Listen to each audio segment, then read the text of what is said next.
ते 11:30 वाजता काही अनोळखी इसमांनी उर्वशी बार मंगलमूर्ती चौक येथे हमला केला होता शस्त्रासहित. त्यापैकी मारे नावाच्या इसमाचं नाव त्यात माहिती पडलं होतं आणि सीसीटीव्ही फुटेजच्या आधारे आम्ही त्यातील जे नावं आहेत ते निष्पन्न केली. त्यामध्ये बारमध्ये उशिरा बसण्यासाठी त्यांनी आग्रह धरला होता आरोपींनी. बार मालकांनी त्यांना मनाई केल्याने त्यांनी हा सशस्त्र हल्ला केलेला होता. त्यात त्यांनी शस्त्रांकडून बारच्या गल्ल्यातील 26,000 लुटून नेले. त्यांनी कॅप्कॉन कंपनीचा मोबाईल लुटून नेला. त्यानंतर मारे नावाच्या इसमाचा आम्ही शोध लावून 24 तासात 3 आरोपी अटक केले. त्यानंतर प्रत्येक 10 तासानंतर बाकीचे असे 10 आरोपी आम्ही अटक केलेले आहे.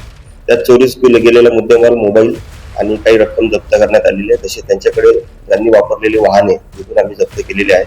असा 1,81,200 रुपयाचा मुद्देमाल आम्ही जप्त केलेला आहे आणि 10 आरोपीस अटक करण्यात आली आणि ते PCR मध्ये ते आहे.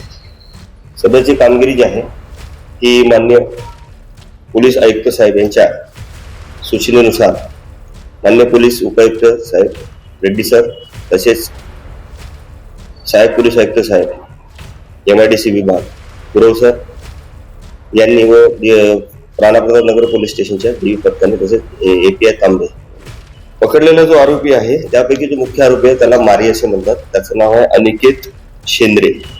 याच्यावर गुन्हे आहेत जुने, तसेच त्याचे काही साथीदार त्यांच्यावर सुद्धा जुने गुन्हे आहेत.